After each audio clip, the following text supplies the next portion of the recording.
by Donald Braveheart, Stewart. In the United Kingdom right now we have a heatwave. People are confused by the sight of the sun in July and fear it may linger into August. There have been forest fires in Greece. Fears such things may engulf us as we don't do well with extreme weather. Some of us can cast our minds back. The last time it was this noticeably nationally hot was the summer of 1976. I was 11 years old and thought the summer began in January and came to an end just in time for Christmas. Of course, I have 20/20 vision these days, but then it was glorious. It was also a significant summer for Welsh welterweight Colin Jones, the 1st of March 26, 23 co's, who was the youngest British Olympic boxer to represent Great Britain that year, in Montreal at the Olympics. It was a distinction he held until 2004 and it was taken by a very youthful-looking Amir Khan. Jones came from a family who were no stranger to the sweet science and he had boxing brothers, both of whom became Welsh champions. Colin was to eclipse them by becoming, at age 16, a British contender by becoming Welsh senior champion before he was old enough to qualify. He then took, at 17, the British title. Despite his win, the people behind the Olympic team were nervous. Jones was too young, they claimed. Send for the Americans, they cried, and a crack team came over. Jones went in, beat a 23-year-old Golden Gloves champion and proved he was more than ready for the Olympics. As he later admitted, Jones felt he was too young for either the finals in the UK or the Olympics, but he went. Who wouldn't? The Olympics that year were hitting the headlines due to an African boycott, but the boy from the Valleys got his head down and after a first-round walkover faced Eamon McLaughlin of Ireland. Through that and into round 3, he was stopped in the third round by Victor Zilberman of Romania. Zilberman, competing in his third Olympics, went on to win bronze before defecting to the West right after Montreal. As Zilberman was naturalizing, Jones had gone pro and rather than chase bright lights in big cities, decided that home was best, and he should make his base where he was most comfortable. It was where at the age of 8 he had been picked up by his trainer, Gareth Bevan, who stayed with him right to the end of his career at the age of 26. What was interesting of the time, and maybe a key to the progress of quite a few fighters now, is that Jones began initially by knocking everyone placed in front of him out, and then got taken the distance, notably by Frankie de Casticker and Horace McKenzie.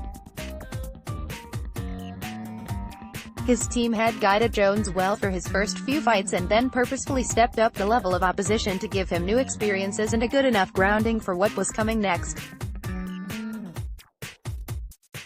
Now a more than competent boxer with an impressive array of firepower, he knew exactly what he had learned through that apprenticeship. Later in life he gave credit to those who faced him and schooled him in an interview from a few years ago when he said, "A lot of credit should go out to the boxers who get forgotten about. Without them you don't get your experience and your grounding. We all know that when you get bigger, you get noticed. When you get noticed, you get attention. When you get attention, people want to knock you out." The big opportunity came for Jones in a British title eliminator when he convincingly beat Joey Mack. It set up the first of 2 marquee domestic fights for Jones against Kirkland Lying, the 1st of December 43, 24 co's. Jones was to fight Lying twice, and it is these 2 fights that we in the UK hold in high esteem. With his customary honesty, Jones was later to concede that, for the 18 rounds he fought with Lying, had only won 2. Fortunately, in both of those, he was to stop Lying.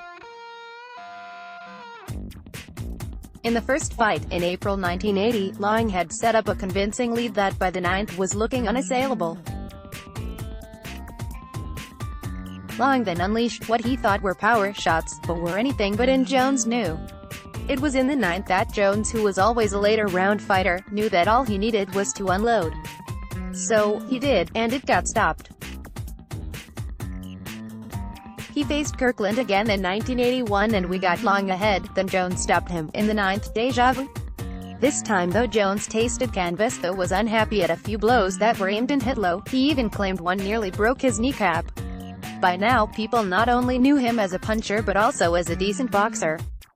Jones had a style that suited any number of rounds as he knew all about pace and its effect on the length of the contest.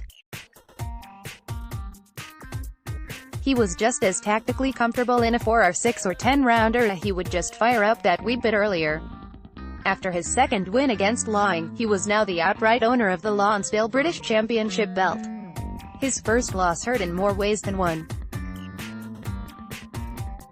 Against an American Curtis Ramsey in September 1981, he was disqualified in the third round for hitting Ramsey when he was down on one knee. Clearly more momentum than trying to gain an advantage. By the time the decision was taken, protests were futile. Jones was no longer an unbeaten prospect. He was, however, still a big prospect. 12 days after that fight, the third round was to be prophetic as Jones returned to the ring and knocked Milton Stewart out in response to his previous disappointment. Jones was on the prowl and his route, British, Commonwealth, European, World, was back on track. In 1982 Jones went in the ring against Zakaria Bey in Wembley and took just 2 rounds to win the Commonwealth title, part 2 of 4 in the bag. He now needed to win the European title. The UK was no longer baking in the summer sun of 1976, it was the cold and hard face of Margaret Thatcher, the imminent battle with trades unions, mass unemployment and a fight to come for some islands in the South Atlantic nobody had ever heard of. For Colin Jones, his head was in Europe, his foe was Hans-Henrik Palm. The first time he tried to fight the day and the fight was called off on the day of the contest as Jones could not fool the doctor to allow him to fight because he had appendicitis. He got his chance later in 1982 and went all the way to Denmark where he stopped Palm to add European to the first 2 milestones. He was now number 3 in the WBC rankings.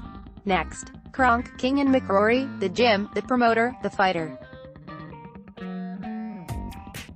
Jones had his world title chance. Part 4 of his destiny was calling, or so he heard. Jones traveled again, this time to Reno, but this fight was not what it was in Denmark. Then again Milton McCrory, 3-4-1, 25 KOs, was no Palm. Jones began in his customary low-key fashion before a 9th round flurry had McCrory all over the place. Jones claims he was unaware just how rattled McCrory was at that point and not finishing him off led to a heartbreaking draw. He might not have won the judges but he won the crowd round. They appreciated a fighting man and Jones was that with bells on.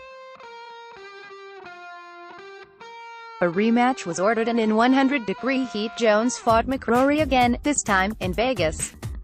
In the first round Jones experienced something for the very first time in his career, hitting the deck. Caught with a counter left hook he fell to the canvas, it shook him and made him more determined. After the knockdown, Jones had made most of the running but by the second half McCrory was in the swing. Jones' heart was again broken as he lost on a split decision. Jones never made or found any excuses. He went to America looking for a world title and didn't manage it, fact.